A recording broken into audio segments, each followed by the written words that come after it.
Neemias capítulo 2, do verso 9 e o verso 10. Diz a palavra de Deus o seguinte: Então fui aos governadores da além do Eufrates e lhes entreguei as cartas do rei. Ora, o rei tinha enviado comigo oficiais do exército e cavaleiros. Disto ficaram sabendo Sambalate, o Horonita, e Tobias, o servo amonita. E muito lhes desagradou que alguém viesse a procurar o bem dos filhos de Israel. Amém. Você tem acesso às 2 primeiras mensagens dessa série no YouTube, e nós estamos falando sobre reconstrução. Neemias foi um homem que Deus usou para reconstruir Jerusalém, que estava com os muros todos arruinados há mais de 150 anos. Há mais de 100 anos, a cidade estava sem muros, a cidade estava sem segurança, e a cidade vivia uma situação de destruição, miséria e vergonha muito grande, e Deus levanta esse homem, Neemias, que toma conhecimento da situação dessa cidade, começa a buscar a Deus por alguns meses. Ele então faz um projeto, pede o apoio e a liberação e recursos do rei com quem ele trabalhava, recebe essa liberação e parte em direção a Jerusalém, e em 52 dias de trabalho, ele reconstrói os muros que há mais de 100 anos estavam derrubados. Então, um homem que alcançou uma vitória gloriosa. Só que nós vamos examinar um pouco aqui hoje a respeito do trabalho dele ainda antes de começar a reconstruir os muros da cidade. E é importante você estar pensando em algo que você quer reconstruir esse ano. Talvez reconstruir a alegria do seu coração, reconstruir sua família, reconstruir sua vida com Deus, sua vida de oração, sua vida de leitura da palavra, reconstruir sua vida ministerial, que durante algum tempo você deixou abandonada, mas tem sentido o Senhor te chamando de volta à ação. O que você deseja reconstruir? O que precisa ser reconstruído na sua vida nesse ano de 2021? Nesse pós-pandemia? Essa pandemia está para chegar ao fim, se assim o Senhor nos permitir. E o que você planeja reconstruir?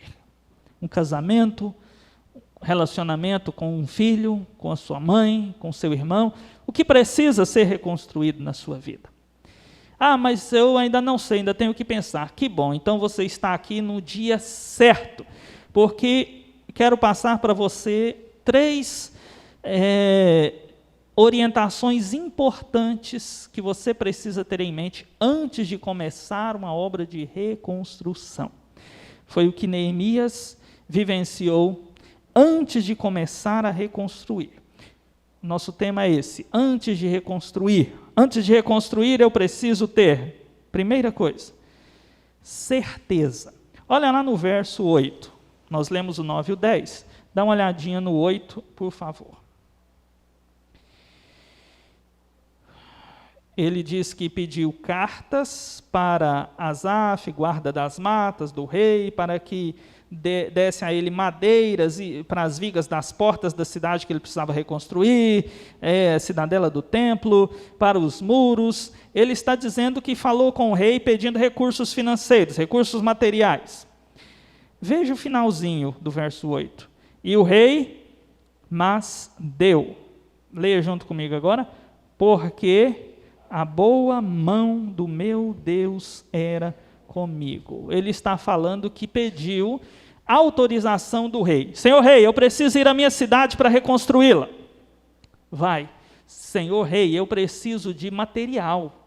Eu preciso de recurso financeiro. O senhor pode me dar? E tudo o que ele pediu e tudo o que ele precisava, ele recebeu. E ele disse que recebeu isso porque a boa mão do Senhor Deus era com ele. A boa mão do meu Deus está comigo. Isso nós chamamos de certeza. Antes de começar a reconstruir, eu preciso ter certeza. Qual certeza? A certeza de que eu não estou só, a certeza de que Deus está comigo e a mão dele é favorável a mim, e de que o meu Deus peleja por mim, aprova o que eu estou fazendo, e que ele mesmo está me dando força, recurso, direção, para eu ir adiante e fazer esta obra que ele me mostrou, que precisa ser feita. Certeza. Ele tem a certeza de que Deus está com ele, que Deus está aprovando e dando a ele recursos para fazer o trabalho que tem que fazer. Gente, ele tinha uma viagem longa para fazer, mais ou menos 3 a 4 meses de viagem até chegar a Jerusalém. Chegando em Jerusalém, ele teria serviço pesado para fazer. Ele teria que levantar a equipe, supervisionar a equipe, trabalhar no pesado para tirar escombros, arrancar entulhos, trazer material e reconstruir muros. E ele não sabia, mas ele teria também dificuldades internas e oposições externas. Mas ele sabia que uma longa viagem, uma viagem cansativa estava pela frente, muito serviço pesado pela frente. Por que ele foi adiante? Porque ele tem a certeza, Deus está comigo, Deus está me ajudando, Deus está me abençoando. Certeza foi o que Jesus teve no coração também, quando ele caminhou rumo a Jerusalém, na última viagem que para ali fez antes da sua morte e ressurreição. Ele falava com seus discípulos, nós vamos para Jerusalém, nós estamos partindo e ali eu serei preso. Ali eu serei espancado, humilhado e serei morto, mas eu ressuscitarei ao 3º dia. Ele tinha certeza que a sua missão era morrer por pecadores, que o Pai estaria com ele e o levantaria do túmulo ao 3º dia. E foi por isso que ele não recuou, foi por isso que ele foi como ovelha caminhando rumo ao matadouro, mas foi com coragem e não abandonou a sua missão no meio do caminho, porque ele sabia, essa é uma missão que Deus confiou a mim. Qual é o desafio que você tem pela frente? Passar em um vestibular, tirar sua família dos escombros, reconstruir um casamento? Quais são as necessidades que você tem pela frente? Reconstruir sua vida financeira, sair das dívidas, tirar seu nome do SPC? Qual é a sua necessidade? O que você precisa reconstruir? Você tem a certeza de que Deus aprova esse projeto? Se você ainda não tem certeza, então pare o projeto, volte atrás, dobre os seus joelhos, busque a presença do Senhor, se informe melhor, estude mais a palavra, busque direção, ouça pessoas favoráveis e pessoas contrárias, analise e busque o Senhor para que Ele dê certeza ao seu coração. Convicção. Se você não tem certeza de que Deus deseja que você faça uma obra, talvez seja melhor você não começar a fazer. Porque toda obra que você fizer será difícil. Se você não tem a certeza de que Deus quer isso para você e que Deus está com você, você talvez não vai chegar ao fim, ou vai chegar reclamando e desanimado. Então, busque primeiramente certeza. Antes de reconstruir algo, busque, Senhor, me dê certeza, dê convicção ao meu coração.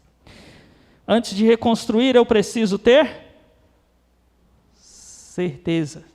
Antes de reconstruir, eu preciso ter o quê? Certeza. O que mais?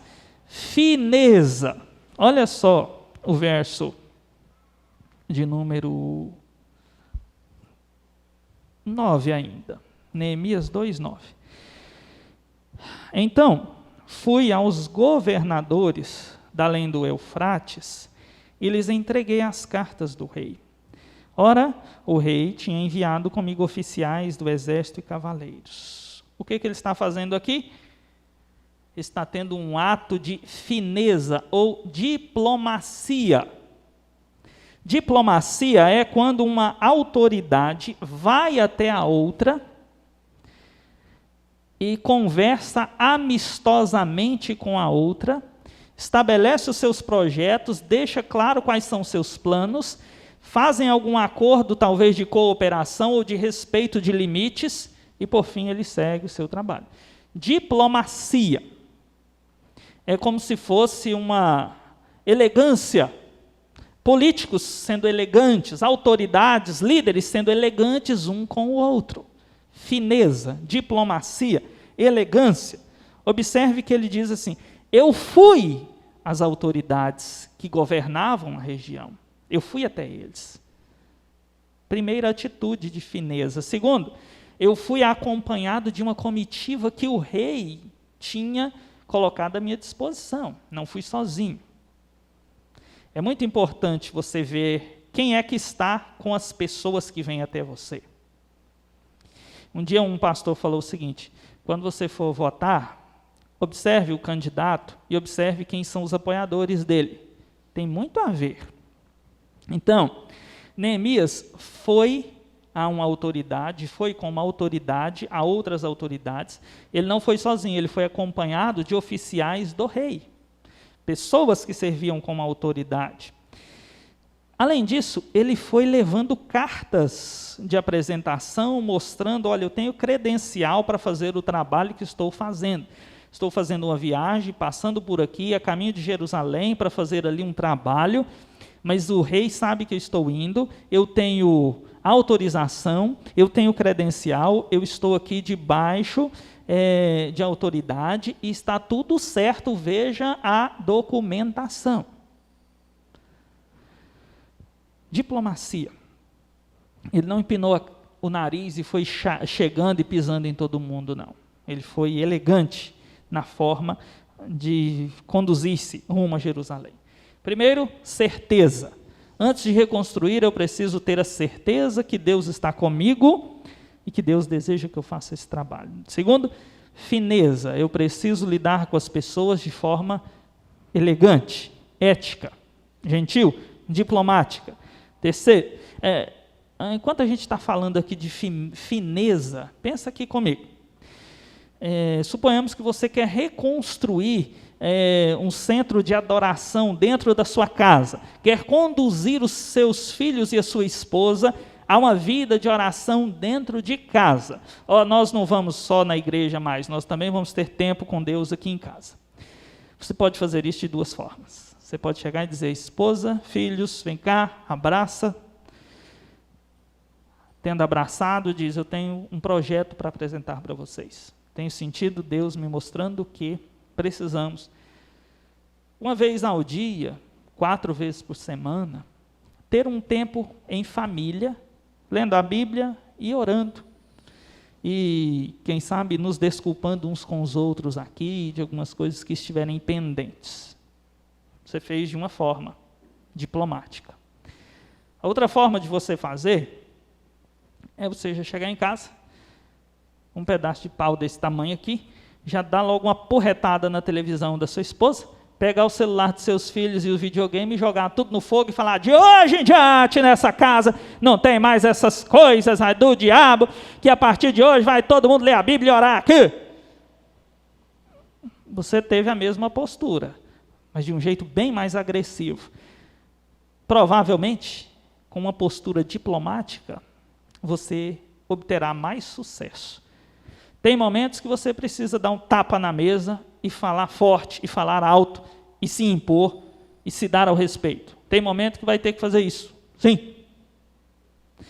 No seu lugar de trabalho, na sua casa, independente de onde você estiver, vai ter momento na sua vida que você vai ter que dar um tapa na mesa e dizer: espera aí,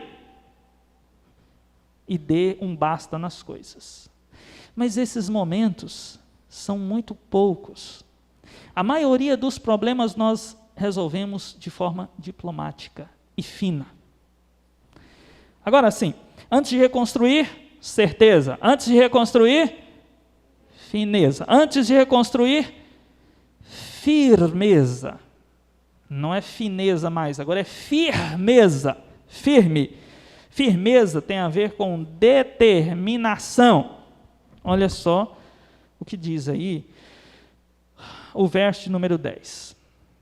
No 9, ele diz que foi aos governantes expôs o seu projeto: eu estou indo a Jerusalém reconstruir os muros, estou indo para lá. Olha o que aconteceu no verso 10. Disto ficaram sabendo Sambalate, o horonita, e Tobias, o servo amonita. E muitos lhes desagradou que alguém viesse a procurar o bem dos filhos de Israel. Veja, ele já chegou em Jerusalém? Ainda não. Ele já começou a trabalhar? Ainda não. Mas ele já é conhecido. E a missão dele já é conhecida pelos vizinhos. Sambalate estava a 45 quilômetros ao norte. Tobias está por ali também. Depois vai somar-se a eles Gesem, o arábio. Esses 3 homens são líderes que estão ali no entorno. Um está ao leste, ao norte, outro ao leste e outro ao sul. São vizinhos que o cercam. Esses vizinhos ficam sabendo que alguém está vindo tirar Jerusalém dos escombros, e esses vizinhos ficam irritados, decepcionados, angustiados, e eles já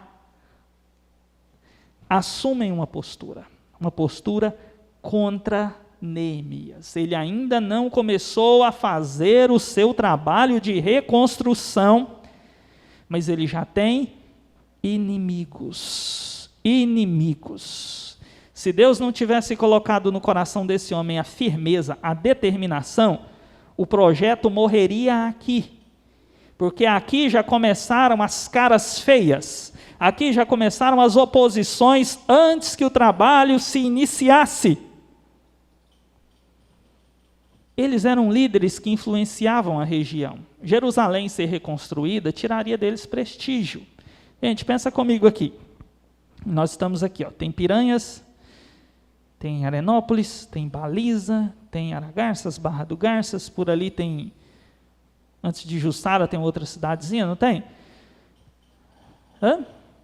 Montes Claros. O nosso prefeito vai a Goiânia, vai a Brasília, consegue ali um recurso. A melhor faculdade do Brasil, do curso de medicina veterinária, resolve estabelecer um polo em Bom Jardim. E os melhores professores do Brasil virão ministrar aulas aqui, e os módulos serão em horários muito alternativos. O que vai acontecer com a cidade? Uau, desenvolvimento. E as cidades vizinhas? A população vai começar a deixar os cursos de lá e vir para cá. A cidade ganha prestígio. E os vizinhos, se não conseguirem lucrar nada com isso, no mínimo terão ciúmes. E poderão chegar ao ponto de querer derrubar o projeto. É uma comparação para que você entenda. É isso que está acontecendo em Jerusalém. Jerusalém estava nas ruínas. E agora vai se reerguer. Nós vamos perder os nossos privilégios, nosso prestígio. Não podemos deixar que isso aconteça. E esses homens aí, Sambalate, Tobias, e depois Gesem vai se unir a eles, farão dura oposição a Neemias, desde antes dele começar o seu trabalho. Eles já são oposição, durante todo o trabalho eles são oposição dura a ele, e depois que termina o trabalho, ele ainda está com o pé atrás com eles. Se você for olhar aí no capítulo 4, verso 1, verso 15, capítulo 6, verso 10, verso 14, e várias outras referências, você verá que tudo que o Neemias fazia, esses inimigos ouviam. Eles se infiltraram no meio dos nobres de Jerusalém. Eles alugaram falsos profetas. Eles chegavam para Neemias diante de toda a população e descredibilizavam, ameaçavam. E Neemias trabalhando e os inimigos atacando. Olha só. Houve uma ocasião que eles zombaram e disseram: vocês não vão dar conta de nada? Vocês acham que vão reconstruir esse muro? Aí o outro disse: se vocês reconstruírem, uma raposa vem aqui, tropeça nesse muro e destrói tudo. Vocês não vão conseguir fazer esse trabalho, e se fizer, será um trabalho ruim, mal feito. E esses inimigos também os acusavam de rebeldia contra o rei, questionavam, esses inimigos também tramaram ataque. Houve uma ocasião que por 4 vezes eles disseram: vem encontrar com a gente aqui, num local afastado para a gente conversar. E estavam tramando contra o Neemias para fazer-lhe mal. Neemias chega em Jerusalém, começa a trabalhar. As oposições vinham, sabe como ele reagiu às oposições? Primeiro, orando. O inimigo falava, atacava, ele orava e buscava o Senhor. Depois, ele também se reorganizou. Ele supervisionava uma equipe para reconstruir. Quando os inimigos começaram a atacar, aí ele dividiu a equipe. Vocês vão reconstruir e vocês farão a segurança. Houve um momento que o pessoal trabalhava com a colher de pedreiro numa mão e a espada na outra. Ele preparou a equipe para a guerra. Além disso, então, oração, reorganização da sua equipe. Além disso, ele manteve o foco no trabalho. O pessoal dizia: vamos ali, vamos conversar. Não tenho tempo para conversar com vocês, eu tenho uma missão. Eu tenho um trabalho para realizar aqui, eu não tenho tempo. Uma coisa muito importante na sua vida é você ter uma agenda estabelecida por você. Acredite, se você não estabelecer os princípios da sua vida e da sua agenda, alguém vai pôr coisa na sua agenda para você. O que você vai fazer amanhã cedo? Não sei, alguém vai inventar uma coisa para você fazer, pode ter certeza. É a vizinha que vai querer que você leve o cachorro para passear, é o vizinho que vai pedir para você ajudar ele a trocar um pneu, qualquer coisa vai acontecer. Estabeleça aquilo que você precisa fazer, porque senão alguém vai estabelecer para você. Ele disse: eu tenho uma agenda já cheia. Meu trabalho agora é reconstruir muros, eu não vou parar para conversar com gente, eu não tenho tempo para isso. Ele manteve-se focado, foco na obra, foco no serviço, foco na missão. Além disso, ele teve discernimento. O inimigo alugou falsos profetas que chegaram e tentaram causar medo a ele e disseram: o pessoal está vindo te matar, vamos correr para o templo. Ele discerniu na hora e disse: esses profetas são falsos, eles não vêm da parte de Deus. Sabe por que ele discerniu? Porque ele sabia que ele não era sacerdote. E naquela época, entrar dentro do templo, somente os sacerdotes.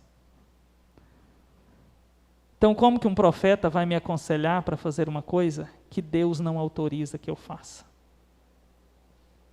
Já viu aquele profeta que chega para você, que é casada, e fala assim: irmã, Deus está falando comigo para você largar aquele marido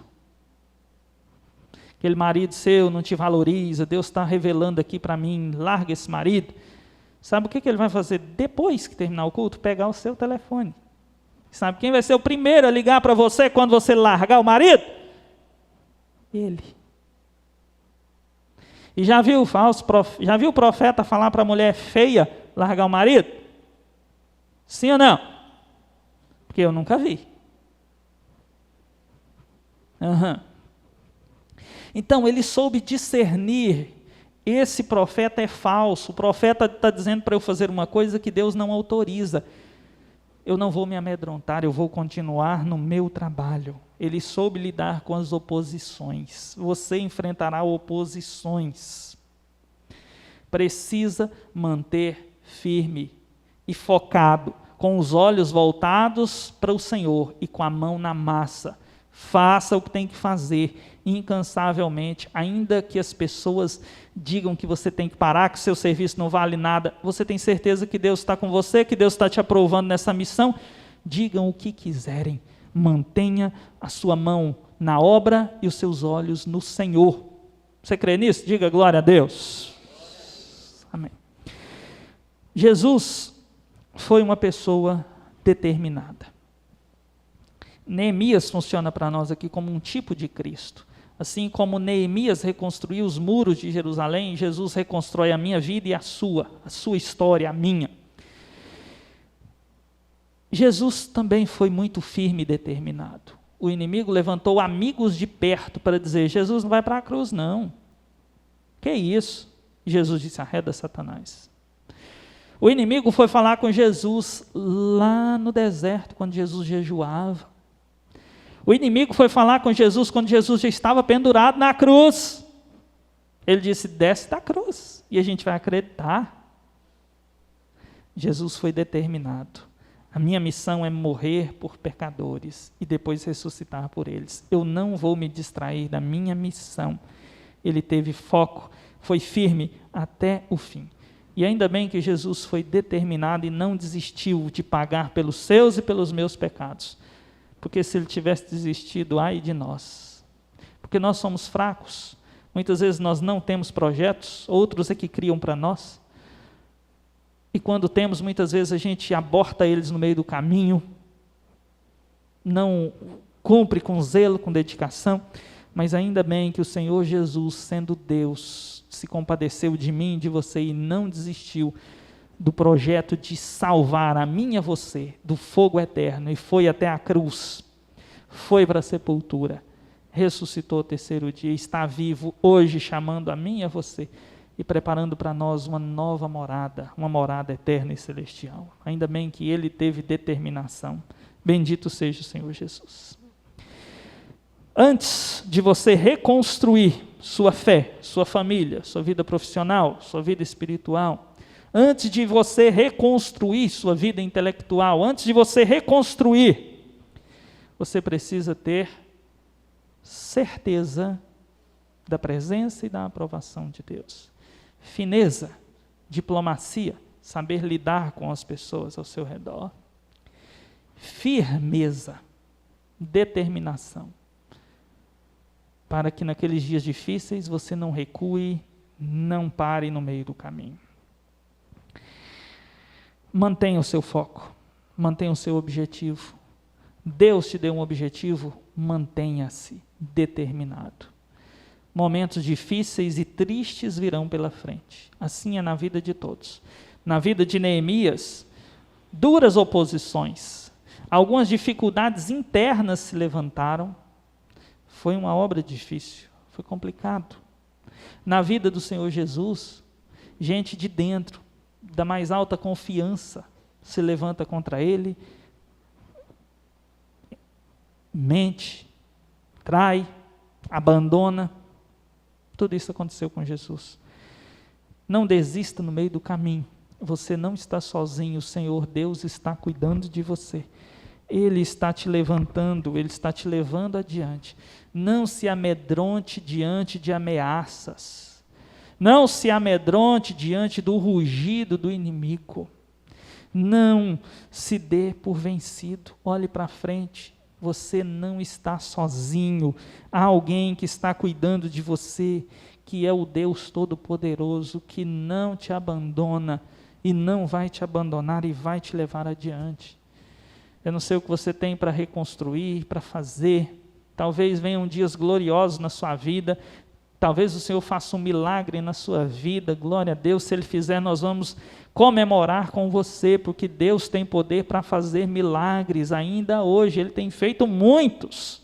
Você crê? Diga glória a Deus. Deus abençoa, Deus faz milagres, mas há momentos que Deus resolve não fazer milagres. Há momentos que, ao invés de fazer um milagre, Deus resolve abençoar um projeto. Deus resolve abençoar uma camisa suada. Se o milagre acontecer na sua vida, glorifique a Deus. Se o milagre não acontecer, olhos no céu, mão na massa, e deixa a camisa suar, deixa a camisa molhar.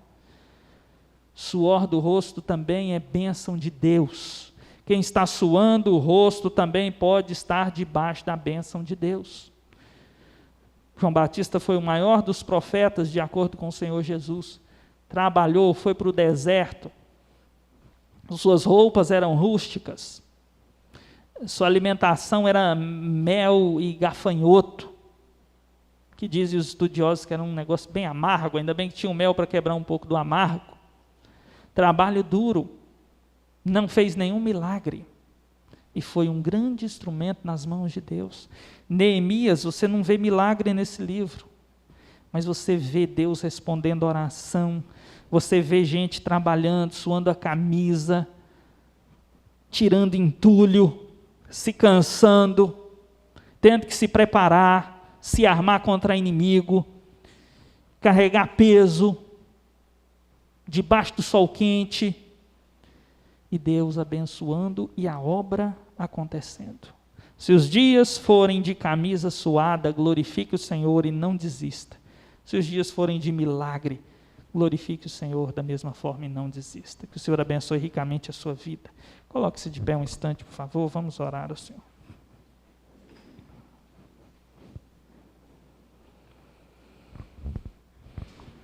Peço que você apresente ao Senhor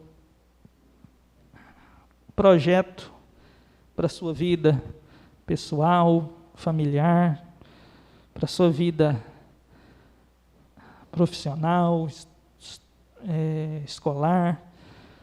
Apresente seus projetos para a sua vida espiritual diante do Senhor. Fale com Deus. Senhor nosso Pai, muitas vezes as coisas se quebram,